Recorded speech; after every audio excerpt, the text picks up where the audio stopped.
And we're back. This is the Colombia Calling podcast. I'm Richard Mccoll, your host here in Bogota, Colombia. You'll never guess where this week's guest is based. We are speaking to Naresh Dahal, who is in Nepal. You are the first guest in 539 episodes of the Colombia Calling podcast to be based in Nepal. So welcome, Naresh, on the Colombia Calling podcast. Thank you so much, Richard. It's. I didn't know I was the first one to talk like We're this. from Nepal. Maybe, yeah. I've had someone in Zaire. I've Okay. had people in Australia, and then of course European countries, North America, other South America. But Nepal might be the most far adrift so far. Good. Yeah, that's really a proud thing for me to say. There And you go. it's really nice talking to you, Richard. No, it's an absolute pleasure. The reason why we were put in contact with one another through an online sort of podcast. I would say sort of sharing website. But the reason why I thought, well, Nepal could work because there are a great number of similarities between Nepal's politics or previous politics and that of Colombia. And then, of course, a lot of the geography. Of course, they're not exactly the same, but there's a similar geography in that, well, we would say Himalayas, but I know you guys say Himalayas. Mm. You've got Hmm. the mountains, and then, of course, you've got lowlands where I know it's rhino and tiger country like Chitwan, which is not dissimilar to the Colombian llanos. And so I thought maybe we could talk about not only the geography, not only the politics, but the policies towards tourism, because I know that Nepal gets a good amount of tourism, and Colombia is a growing destination, and yet Hmm.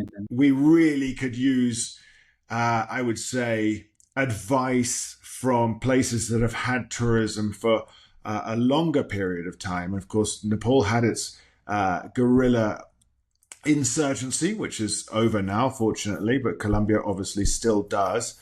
And well, who better than someone who has two different travel agencies in Nepal? It's the Himalayan Scenery Treks and Everest Luxury Holidays. Well, Naresh can give us a bit of a lowdown on what goes on in Nepal. So let's start, Naresh. It's like you are originally from the United Kingdom, from Southampton, but way back, your ancestors, let's say, or your family was from Nepal. I would say. So, what took you? Well, I mean, why did you decide to leave Southampton on the south coast of England and start a new life in Nepal? Okay. Thanks for asking me this. It's a regular question I get from everybody else from the UK. Obviously, Why I live in the obviously. country? Everybody. I do. So to be honest, it was not my choice. First thing first, I came here with my father. He wanted to do some business here in the country, in India actually, and then later on we shifted to Nepal. And my father he decided to stay here for a while. I had to too. So still being a child of around like 12, 13 years at that time when I came to a completely Eastern society with lots and lots of cultural shocks, lots and lots of language issues. It was pretty hard at the beginning, but so since I started my schooling here, as my father was staying here, I did my schooling in an army school over here, Mm. developing the mentality among the friends, living among the people, and just seeing the cultures, looking at their hospitality, welcoming nature, everything. Like there are lots of things, and of course the Himalayas, like you told at the beginning. So these are Mm. the things that actually stopped me here. I could never go back. So when I did my first trekking to the Annapurna region, it just like I thought like, okay, no, never. I'm not going back to the UK again. Yeah, I might go to travel, but never gonna live in that place again because I have to promote this place. Like you said, there the like Colombia itself is growing its tourism right now, while Nepal gets lots and lots of tourists. Still, we are expecting much more and much more because there are so many loopholes, there are so many weak points that people need to care about. There are new ways of tourism that we need to introduce, like the new concept which has never been introduced to Nepal. Just sustainable tourism has the term that has come here.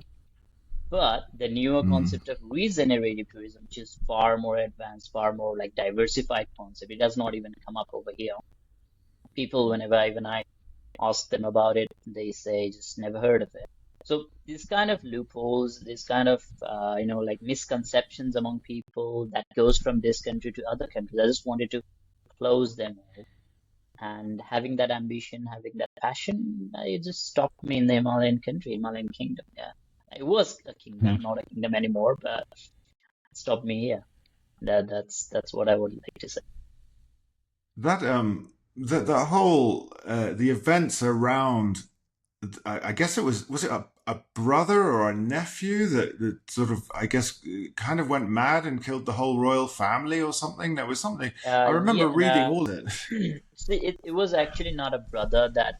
So this is still, I would say, controversial topic. It doesn't have a clear view that who killed whom, but they say the major king is King Birendra. His family is there. They are having dinner, and his son. I'm still again getting confused with the name. I think Dipendra. Yeah, Dipendra. So he was The the Pindra. prince. Yes, and it is said by many of the live audience inside the palace that Dipendra was the guy who got mad, who got drunk, and then was shooting everybody else everywhere. So till now, the conclusive kind of thing is similar to that, but it's not still concluded. It's been almost 20 years now. That king, King Birendra, and his whole family was massacred. Even the same Yeah. guy, the prince, he also died on the way of his treatment. It is said that he shot himself after killing everyone. I Yeah. remember reading about it. Of course, it was, as you say, it was 20 years ago, and it Hmm. obviously was a very destabilizing effect in the Exactly. country. And Exactly. I think that's a lot of the sort of similarities when we talk about Nepal and Colombia are this issue of uncertainty and instability. But before we get into that kind of politics and so on, I mean, if you moved to Nepal and Kathmandu here when you were 12, your formative teenage years were already in Yes. Kathmandu, and you had to Hmm. learn the language, and you settled in. And then you said that the pivotal moment was to doing the Annapurna circuit, which Yes. I think I did Yes. in 1997 or 1998. So that shows you how old I Hmm. am.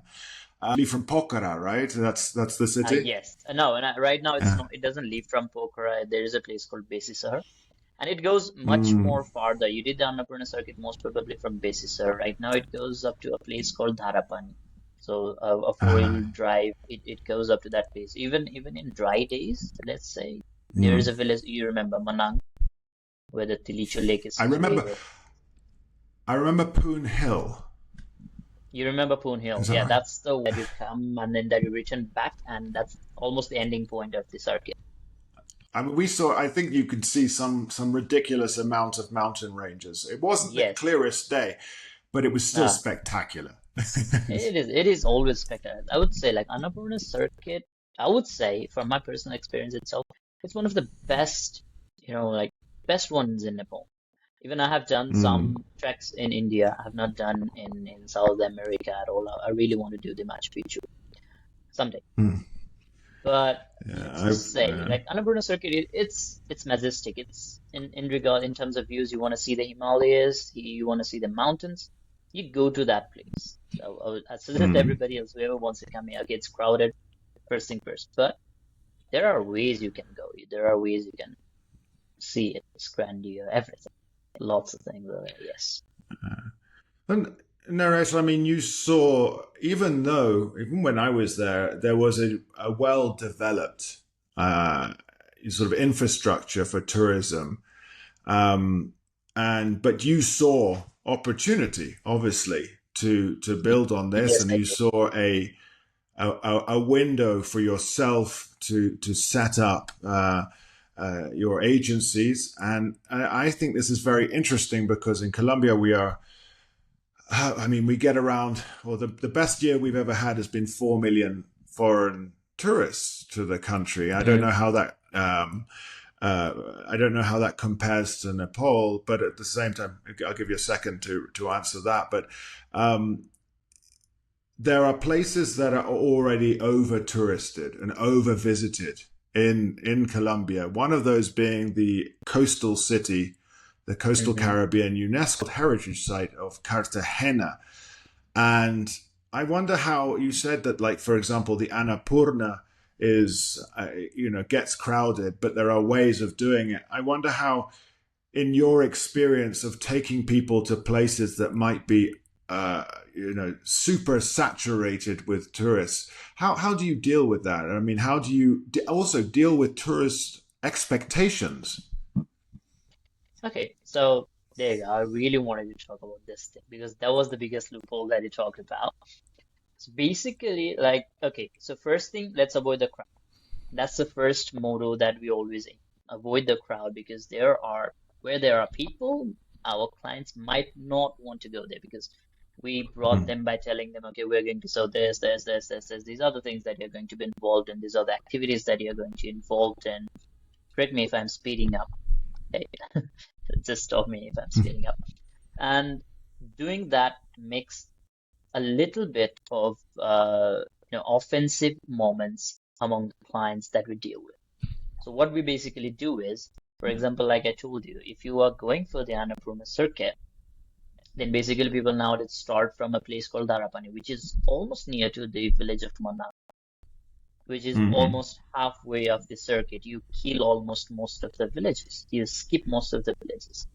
So what we do, like I told, still there are roads and there are still hiking trails that you yourself, Richard, walked on during 1997 or Mm-hmm. 1998, right?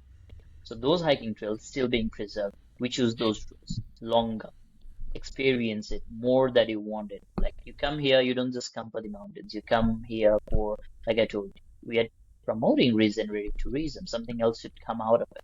We're promoting sustainable tourism. Something else should come out of it because South Asia or Asia itself, it has the like 8% of total world's carbon emissions. Still, we still want to Mm-hmm. reduce it. Nepal wants to reduce it.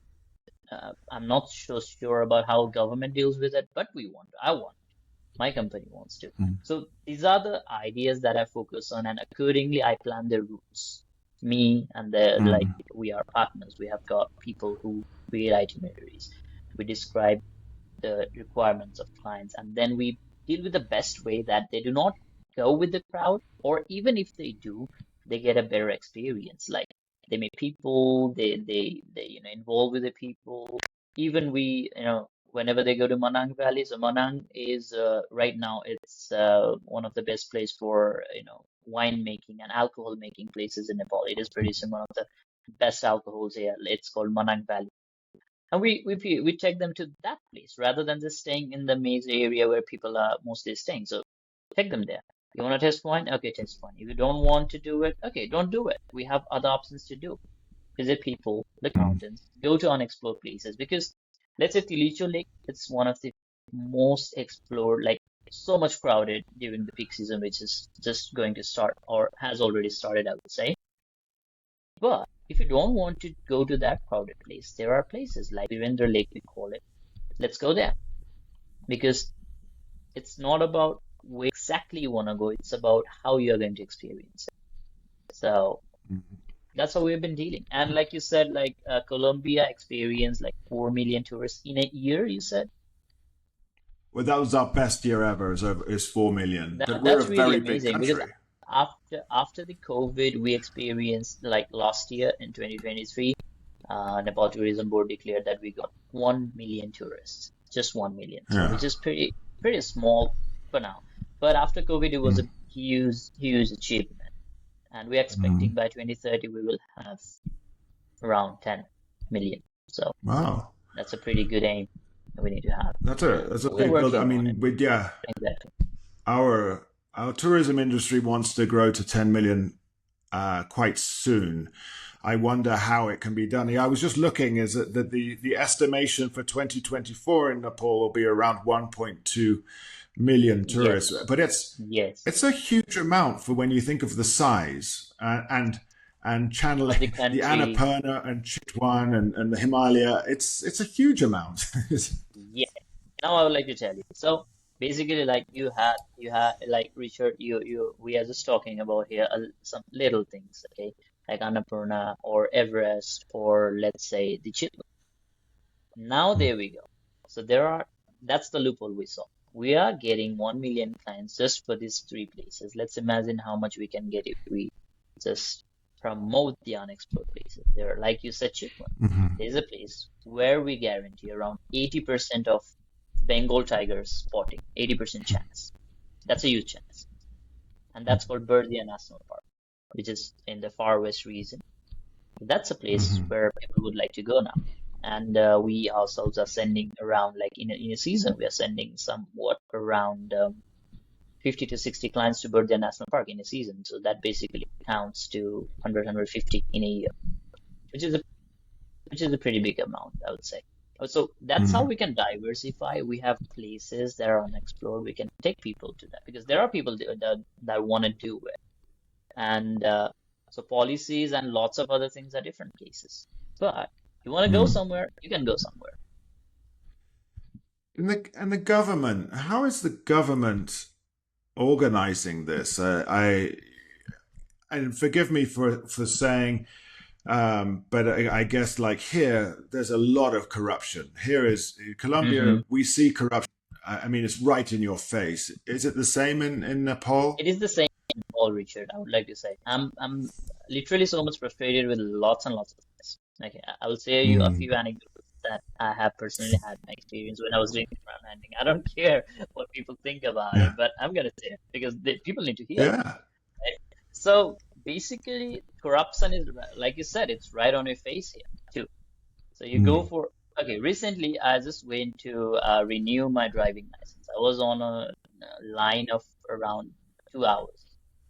And when I just completed registering, and there came an agent, kind of agent, I would say, and he just asked me, "Can I get some expenses so that I can drink tea because I helped you with something?"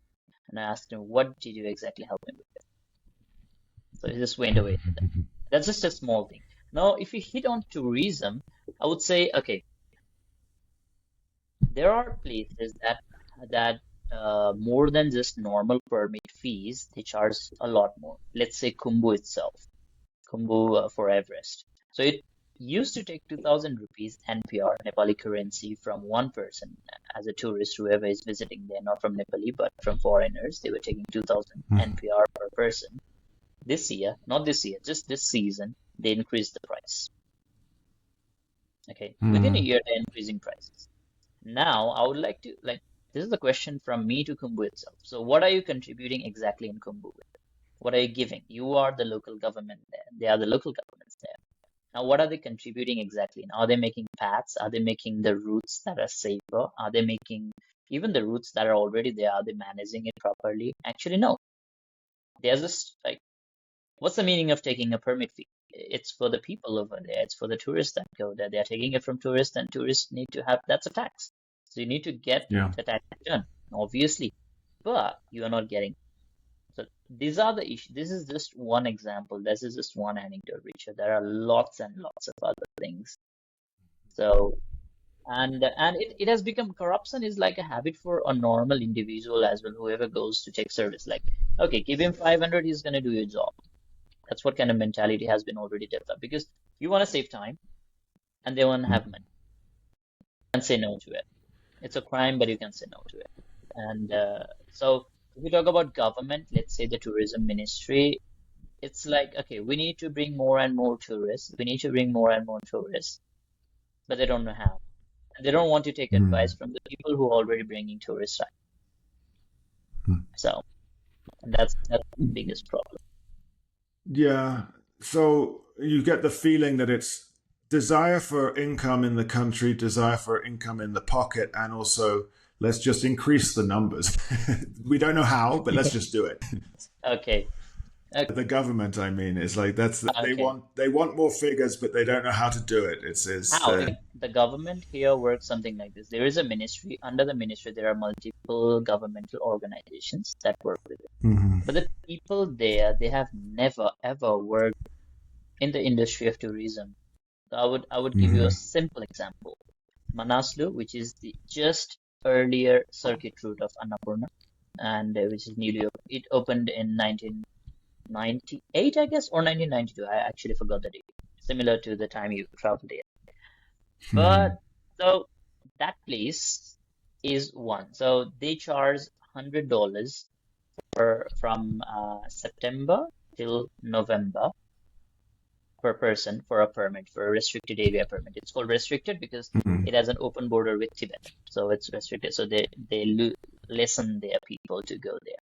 That's fine. They charge different prices for different timings. That's because of no more number of tourists. They want more money, so that's how they're doing it. That's fine. Okay, makes sense. Now, last time it was just last May, April actually, April end that I was myself taking 7 clients of my own from our company to Mustang region. It's Mustang or Mustang, whatever you call it. Mhm. It's also it's kind of a forbidden kingdom, the last forbidden kingdom people call it. It was separated from Tibet long time back, and then later on Nepal recognized it as its own region. It still has open Mhm. border with Tibet, so it's considered restricted, and it is such a perfect place to go to. It is lively. It's a live museum. You feel like time traveling because there are monasteries which are from 8th centuries as well, which is pretty amazing thing to do. That's pretty cool. Yes. And I still have clients who ask me, Naresh, can I do trekking in Mustang? There are clients who ask me. And I would say I would not suggest doing that because there are already roads. There are 4-lane highways that Mhm. take four-wheel drive jeeps to that region. And I really have to say sorry, but the hiking trails are destroyed in that region. And they say just, okay, fine. So now I would like to connect this thing to the 7 people that I took from Bulgaria to Mustang. So I went myself to issue the permit of Mustang, the restricted area permit. And the people there, the guy who was sitting there, the government official, he asked me a thing. Like the tour was of 5 days, and he asked me, why is it just of 5 days? And then I told him, like, they are going for a jeep drive. That's why it's for 5 days. And he's like, how can you go to Mustang on a jeep? I'm not going to issue the permit at all. Huh. And that was the time I had a very big conflict with him. And I asked him only one question. Have you ever been to Mustang, sir? Have you ever? Do you know what that place is? And he just laughed. And then, but how can I just issue? Like, there is no option of like Jeep Tour in the permit issue section. And I just told him, Mhm. there is no option for it, then you should add it. That's what you do. It's technology time, baby. You don't have, like options. You don't have free things. You can just add on Jeep Tours. Add it so that you Mhm. can issue the permit. Don't ask me the question like, why are you taking the people in Jeep? Because you can. That's why you're taking, because there are no hiking Mhm. trails. That's why you're taking. So these kind of Mhm. problems, they always, like demotivate me to work on it. But like I told you, I went to Mustang anyhow. Hooker Crook, he issued the permit same day because I had a big bunch of fight with him. He issued the permit. The next day, I flew from here to Pokhara, and the next day, I just went on the route. So Mustang, I want to. Okay, now I would like to remind you when you did the Annapurna circuit, you passed by Jomsom, if you remember, Maybe. and Muktinath, if you remember. So those places are a part of Mustang, but lower. The people we were taking them to upper part, which needed a restricted area permit. It's called Lomantang. And it's a really beautiful place to Mhm. go, Richard. But I took them anyhow. It was such a beautiful thing, and I forgot everything. I forgot all those policy makers. I forgot all the governments when I took there because Mhm. it was such a beautiful place to go to. Yes. Uh, uh, so what I'm thinking about is that once you've dealt with all of this, let's say the complications that arise when you're dealing with officials who become uh, like. little kings in their jobs. But then you get to these places and it makes it, well, I guess not worthwhile, but you can forget perhaps some of the complications, some of the difficulties that you've had. Yes, yes, yes. It's such a fantastic thing, like you forget everything. Let's move on a little bit, Naresh. Because I'm obviously very keen on talking about sort of similarities and dissimilarities Yes. with Colombia as well. Hmm. This being a Colombia podcast, but I'm not letting up the opportunity to speak with someone from Nepal. You have Thank you so much. just as us, and I guess I don't like saying developing countries, but I guess it's the only way of describing it at the moment. But you have you suffer from major natural disasters such as floods and earthquakes, as we do here, as we have hurricanes, floods, earthquakes, volcanoes. We're now in Hmm. El Nino, so it's not raining at all when we are waiting for La Nina and we're waiting for floods and rain, but everything is messed up because of global warming. How have you been affected there? Usually we are, like you said, we are mostly affected by the floods. So Mm, summer is one of our worst times. mm, Like the major problem I would say is the roads. The roads are just made on the hills. You go and the landslide comes up because I, I don't know, like the seismic waves of that was created by while building the roads. Maybe they or maybe there has not been much research on that actual thing. I'm not so sure, but that is the major issue we have, Richard, here because once the rain comes, you have to have the mentality that you are not going to get out of Kathmandu city or wherever you are staying in. You just have to stay mm, inside. Inside Kathmandu city, all as well, you would see lots and lots of floods just coming right on the road. So mm, this is one of the biggest problems. I cannot give exact reason why it's happening, but I think mm, the engineering can be an issue, or maybe how however deep we do, however well we want to work with, this is going to create problems.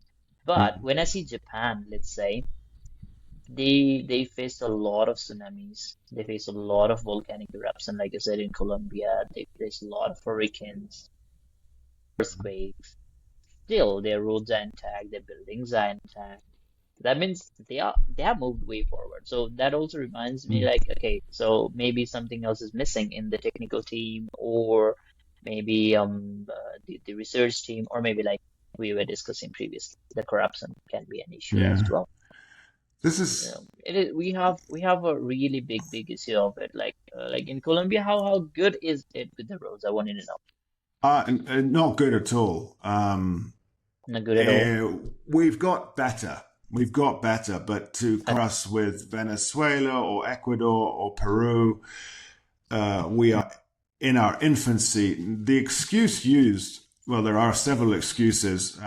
One is being the geography, because we have the sort of, I would say that the 2 to 3 early cordilleras or mountain ranges of the Andes. So that's difficult. And then, of course, sort of swampy lands and then jungles.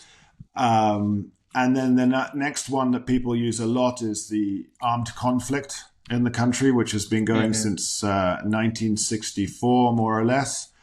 And so a lot of areas are off limits.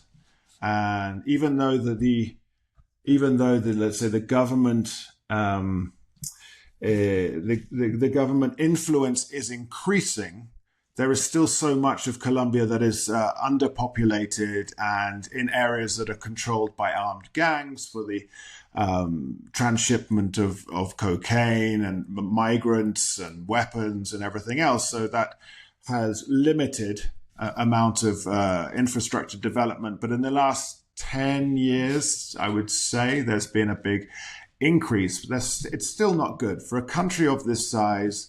Looking at the neighbors, we look jealously at our neighbors Okay. because of the conflict. Air travel between the cities and intermediary cities is very common and not expensive. Although prices have increased recently, but still very reasonable, especially if you're a tourist. So you can fly almost anywhere for a number. But there are things that are very much overlooked. And then, of course, as we said, the corruption. In some parts of the Caribbean area, in order to have the concession to build a road, you have to apply for the concession after building each kilometer because so much money's been stolen. So then they say, you finish a kilometer, and then they say, well, you have to apply again. And then you apply for it.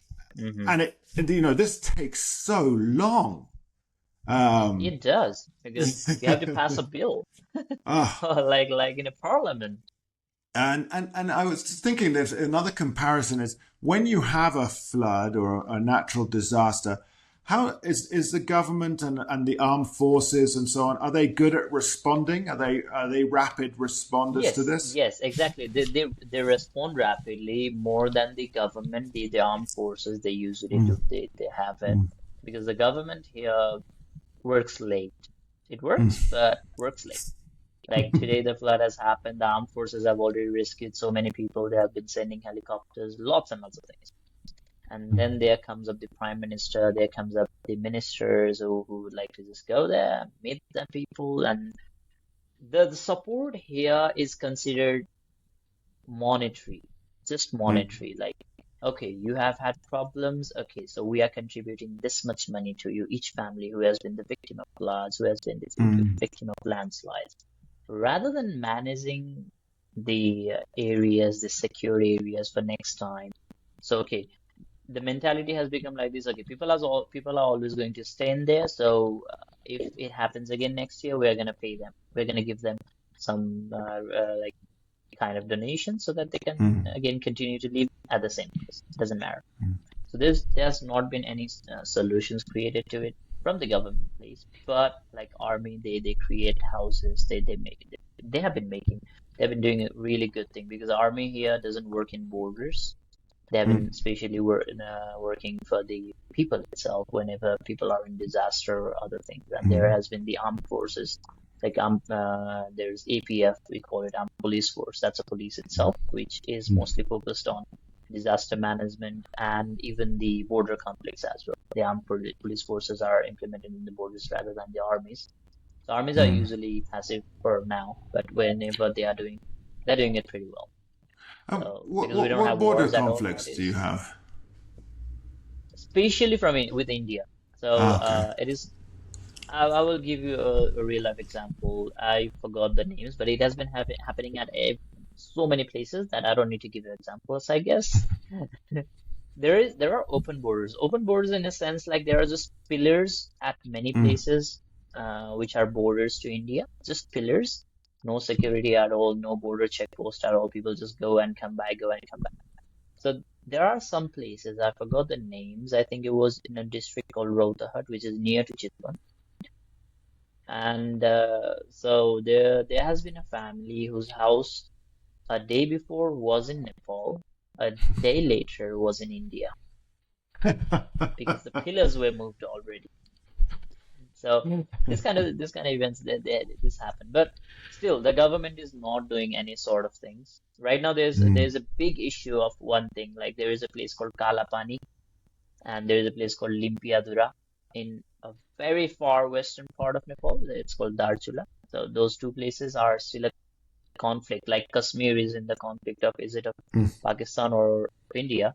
And similar to that, it is considered the case for Kalapani and Limpiadura. Nepal has accepted it in its map.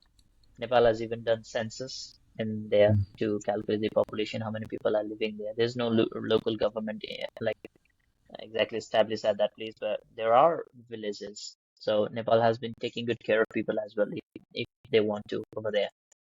But India is still considering that part as their own. So this kind of border conflicts we have it here, Right. especially You, with India.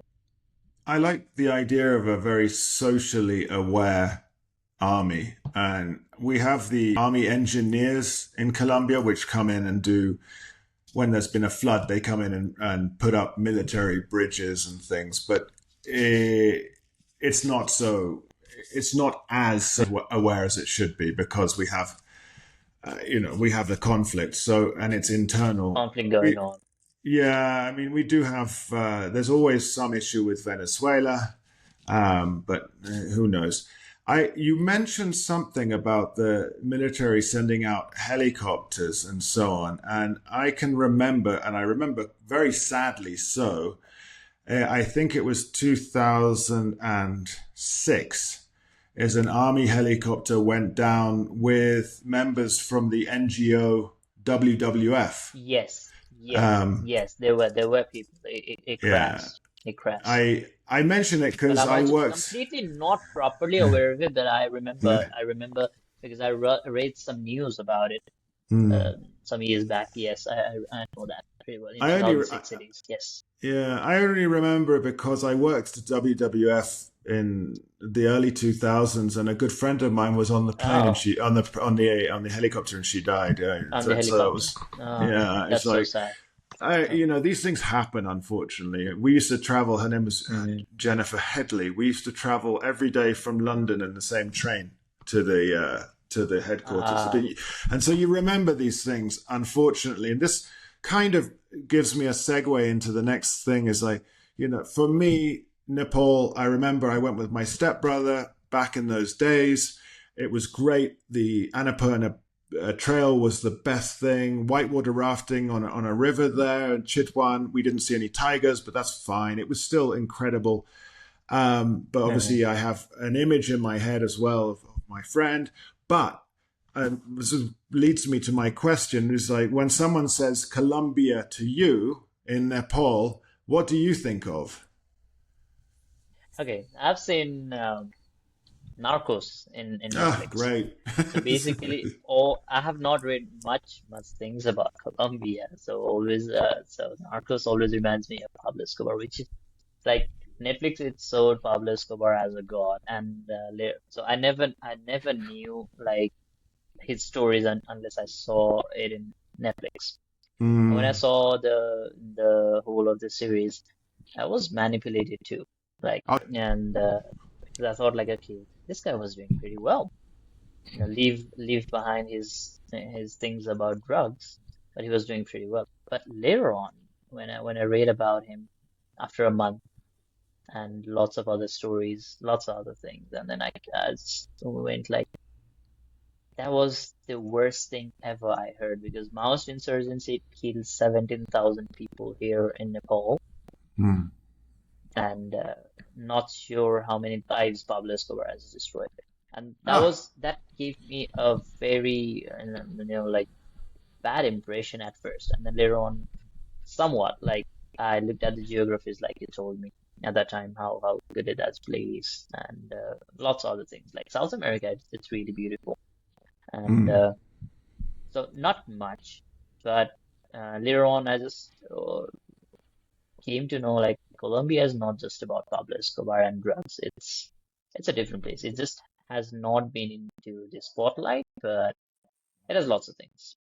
I'm not so sure of like I've not done much research, like I said, but there are few things which like they always give impression. Like you told me like at the beginning when we were talking, you told me the mouse insurgency because you remember that pretty well because it was Yes. all over the world, and that's how Yeah. the impression. Still, people have that sort of impression because my clients themselves they ask me those things sometimes, and it doesn't surprise me at all as they that was what the impression of Nepal was long time back, and it still remains in people's minds as that.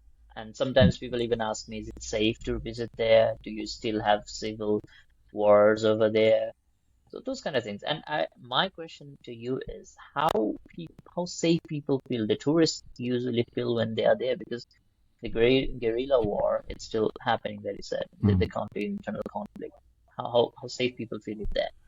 It, Colombia is an incredibly hard destination to sell, and that we have a growing tourism industry and growing despite an internal armed conflict, despite Hmm. narcos and the history of Pablo Escobar is incredible. But for I would say 99% of all people that come, they will never see any of the conflict. They will never be in regions of the conflict. Myself as a Hmm. journalist, yes, I've been down to places. All the journalists I know have been to places, and people who work in like NGOs have been to places. But there's no reason for a tourist to go to these places. You could go to 100 different destinations in Colombia and never know that there was an armed conflict. Of the war or But the problem is that the reputation and it continues. It's impossible to leave it behind as it's ongoing, of course. And cocaine is a major industry. It's a globalized uh, product, and Mhm. it's very difficult to leave that behind, especially when you have a character as flamboyant as Pablo Escobar in image. I don't think forgive me if I'm wrong, but I knew about the Maoist insurgency in Nepal around 2001. I think it was then or 2002, and it must have started and so on. Yes, And they it were was around. So, yeah. It was very bloody. It was very. I remember that a lot of terrible things, but there was no in my mind, and correct me, there was no figure that became like the image of the Maoist insurgency for us in the international arena, like Pablo hmm. Escobar. There was no. Let's talk. If you think of a Mexican insurgency, in the south the Zapatistas, they had that image of Subcomandante Marcos. He was there, and then you think of other Hmm. ones, or like they say, the Cuban Revolution with Fidel Castro or Che Guevara, the Argentine. But you had these images, but I can't think of an image for Nepal. But at the same time, obviously it's in my mind because I remember when it started, and I devour the news. So, I mean, obviously, Hmm. when I'm talking to travel agencies in the United States more than anywhere, the UK, French, the Germans, they don't really mind. They know they're going to be okay. But it's the US, because it's their sphere of influence. Hmm. We are so close. We're only 3 hours flight, really, or 3.5 hours from Miami. And of No. course, Miami is full of Latinos, Colombians, Venezuelans, Cubans, and they have a different mindset to what is happening in the country as well. So Hmm. when I talk to a travel agency, the first thing that they're always asking about is security. Always, always, always. And I guess that you're getting that a bit, but maybe not as much. So we've been talking about country image, really, is what we're talking about at the moment. And we were discussing the Maoist uprising in Nepal. You said up to 17,000 people were killed. The Yes. Colombian conflict is far greater than that, and obviously has been running for a long period. And the country image that you have to obviously sell as a travel agent to I guess do you do direct sales, or do you work through other agencies in other countries? Okay, so our base is the organic clients because Good. me myself, I'm a tech guy. Do Ah, search engine optimizations a lot, and we rank in a lot of things. And I okay. use, like I told you, I use the loopholes to rank to get the business. So that's how So, you found me. uh, kind of yes, actually. Because from Nepal, like you told me, I'm the first one you ever talked in Nepal Mhm. regarding the Himalayas or whatever.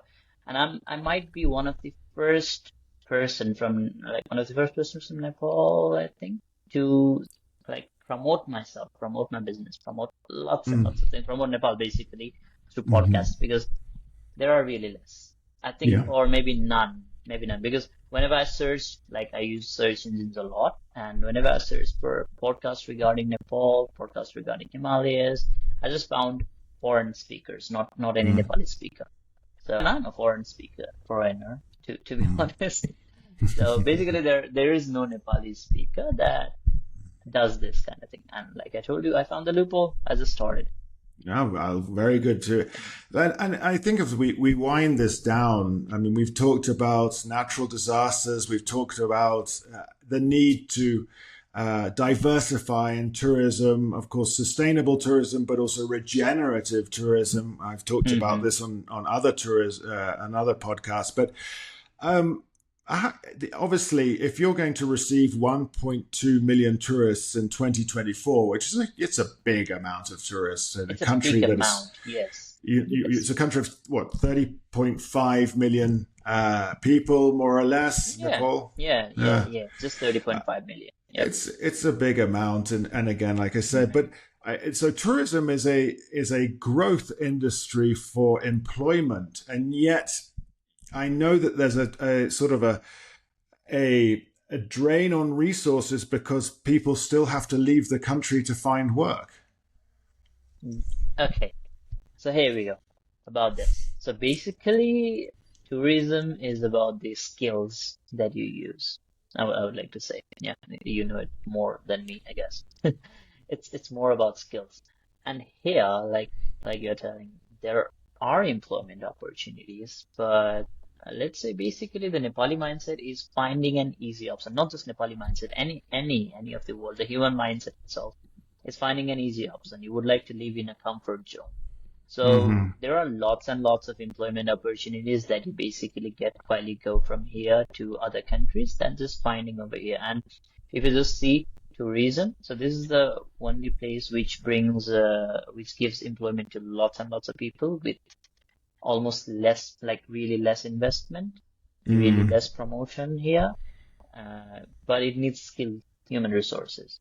If you talk like another biggest income generation source in Nepal is from the technology, because Really? people here, yes. So how I will tell you, not working inside the country, but working for people outside the country, giving service outside the country. That's how people have been basically able to earn enough. And that's how they pay the taxes and that tax. So this is one thing. Another thing is our major source of economy is not selling the products from here, except for the services like tourism itself. Rather than this, there has been, I would say, really, really less sales on any production that happens here, and people have even stopped producing things because they want ease, like I told you. Want to go somewhere, find better job, not better job, even a normal job like we discussed previously. They will go to Saudi Arabia, they will go to Dubai, they will go to Qatar, and they will work in mines, they will work in oil industries, they will work like slaves, literally like slaves, because the countries over there, they would never want, like, they just want work. That's all they want. They will not care where you come from. You will have to work there. Mm. Still, why they work there is the conversion amount, Yeah. the forex. You bring dollars in here, you bring the reals in here, it gets converted to a huge amount. You can Mm. flex. Basically, if you have a house in Kathmandu, you can easily flex over here. So the social status, lots of other things. And working in tourism industry, even if it creates opportunity, it's hard to work here. It's Mm. really hard. You need skills, you need ideas, you need uh, lots and lots of things. You get demotivated so soon. Like almost a year back, me myself, I was all demotivated so badly because we were not ranking properly on our highest sales approach. We were Mm. not ranking anywhere properly. Mm. But it took time. Once we got it, we got it. You need to have patience over here, which Yeah. people are really hard to find. That's the major reason, I It's would say. it's a relief. I'm not taking a benefit, but it's a relief to hear that attitudes are somewhat similar in Colombia as well. It's, Is it? uh, Is it? Wow. well, the dream. Well, obviously, the dream would be to have an easy job in the country and earn in dollars and Mm-hmm. Convert convert. it into, But yes. the reality is, so many people will try to get to the US, and then the remittances sent back are Mm-hmm. huge. So it's pretty Yeah. similar here too, Mm. because remittance, even more than tourism, remittance Mm. is the biggest income source in Nepal. So that's such a it's such a fragile thing to Exactly, lend to exactly. lean an economy on. Hmm. It's so, but I'm seeing so many similarities. I mean, tourism can be a massive driver for the economy and employment. We have a really low level of English language speakers in Colombia for the obvious reason is tourism is new for us. Hmm. Hmm. When people complain, I always say, well, you're coming to a Spanish language country, you need to know something. But that's me being difficult because, tourism, it's about service. It's about the service Service. industry. It's about Uh, comfort, basically. exactly. So I see things. And of course, where these people go when you're talking about Saudi Arabia and Qatar or wherever, there's no human rights there. There's no No, not human at rights all, at not at all. all. No, that's the Um, country with worst case scenario. People die and still they don't care. yeah, They it's really, it's they never pretty care. Mm. pretty shocking.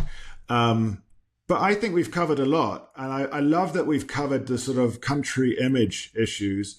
Is there, as I finish this, is there a concerted, like, is there a tourism body, government tourism body? Because here in Colombia we have, it's called Pro Export, and it's sort of Colombia es pasión, or Colombia is passion, and every year or every couple of years they change the country slogan.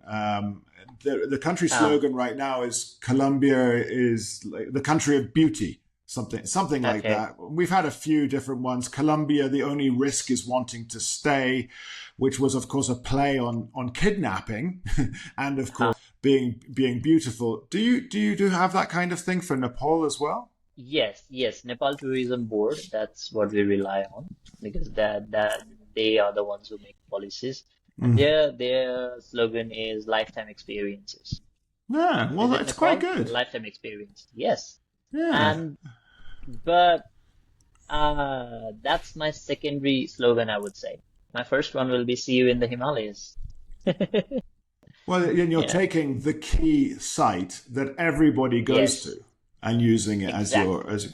But we don't have a key site. We don't. It's one of our problems. We have, so many different departments, which is what we call states here, and each one really has something that's amazing, or a region. Like we've got a coffee region, which is just spectacular, beautifully. Oh, Obviously, you have well. the Andes, obviously the Caribbean coast, the Pacific coast Hmm. with the whale watching, the desert up by Venezuela. There's just too much, and so to try and pick one destination would be doing a disservice to the rest of the country. uh, Hmm. but I can Okay. see why you would say, the Himalayas welcome you. I can Hmm. see that. I can see why you would say Yes. that. Uh-huh. Well, I'm going to say again, Naresh, I'm going to promote your agencies, Himalayan Scenery Treks and Everest Luxury Holidays. Luxury holidays. Thank you so much, Richard, for doing it. Excellent. I'm sure they're easy to I find actually online. wanted to ask you one thing, Go Richard. on. So yeah. So before rolling it out. So let's say in Nepal, I would say like previously I talked about the policies that we are lacking here. Mm, And time and again, our policies keep on changing, not according to the condition of the environment, but according to the mm, condition of the people, the choices of the people. For example, recently I would say our company has gone in a like a small loss. It's not a loss for such a big company like us, but a sort of loss. Like we had private like helicopter tours to Everest. So this is one of the most luxury mm, experiences people can do over here. And so basically we sell helicopter tours, which is one of the most expensive thing as well to do in Nepal. But what happened was the monsoon has almost come to an end, and mm, there has been proper weather clearance in the mountains. Still, the Civil Aviation Authority in Nepal is not allowing us to fly into the Everest region, showing us the reason of the previous crashes that mm. happened due to weather. And they are just saying that within 5 minutes, if the weather changes, the helicopter is going to crash. Rather than telling that there's going to be a safe landing, we'll have to implement safe landing. We'll have to offer some other options in the meantime. So they're basically scared of those things and they're changing the policies. How common is it in Colombia? Well, I mean, helicopter tours, things of that nature are there's not too many. Um, Mm-hmm. of course, top end. You have to be Mm-hmm. very careful, of course, because of the weather, the changeable weather in the Andes. One short trip that people do is from the city of Medellin to a Mm-hmm. place called Guatapé, which is flying out of the valley and up and over. But if there's any fog or smog or anything, it just can't happen. Um, Okay. but in terms of internal or domestic flights, there is an airport in a place called Manizales. That airport is purely decorative. Every day, national flights are cancelled because of low cloud cover and so on. There And have been, yeah, okay, I would like to say that here the flights get cancelled not due to weather, but just because of the airline's choices. yeah, Sometimes, not always, but sometimes. it's usually for us, it's weather. But Mm-hmm. obviously, I know it's a difficult thing, but obviously you'd prefer to err on the side of safety. Um, it's got to be really difficult up there as well, especially if it's just the airlines deciding Mm-hmm. or the civil aviation authority deciding. It might seem on occasion, I guess, at your end, maybe they're waiting for a more lucrative exchange between you and the civil aviation authority. We have lots of conflicts with them. It takes a whole different podcast to talk about those conflicts. Oh yeah, another time, Another Naresh. time, yes, Um, yes. so thank you so much for your time and for staying up late in Kathmandu to talk to us. It's I still the morning actually, here. okay, Richard. So to be honest, I work till around like 12 or 1 a.m. in the Okay, morning. To be honest, okay, all being a tech right. guy is pretty hard over here. You Yeah. have to focus on everything that your website doesn't go down. Like the if there are some booking cancellations, if the notification doesn't come up, you'll have to work with that APIs, blah blah blah, lots of things. So I work late night. It won't be a problem for me to stay late. But Okay. yes, thank you so much for taking time. I really appreciate. I really liked when you messaged me saying that I'd have to take my sons to the school. I really like that. I wanted to ask you, how is it like being a father? Because I'm just 26. See, I'm 48, Mm-hmm. and being a father has been the most rewarding experience. It's absolutely exhausting and exasperating, but at the same time, I just love spending time with my sons. I have two Amazing, sons. I amazing. love spending time with them, and I love watching them grow up, Mm-hmm. and you know. Everything is just fascinating. There are times I just want to throw my hands in the air, but then you remember they're just children. They're just children.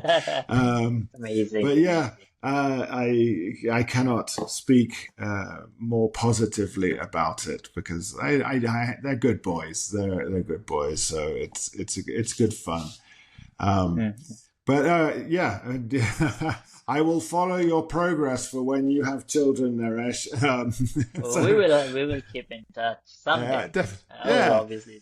Once I have a child, I'll share with you, Richard. No, no doubt. there you go, there you go. Well, listen, Yeah. we've been talking to Naresh Dahal of the Himalayan Scenery Treks and also Everest Luxury Holidays. Look them up online. And he's a tech guy, so he's all over the place.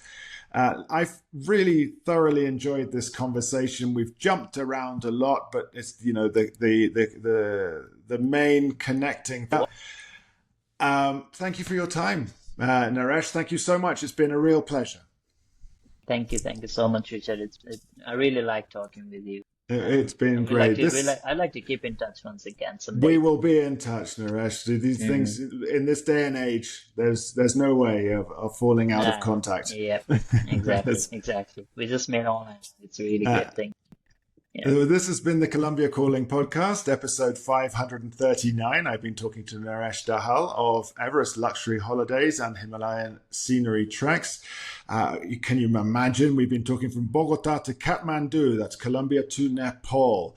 Of course, those of you who are interested, please sign up on patreon.com/Colombia Calling to support us.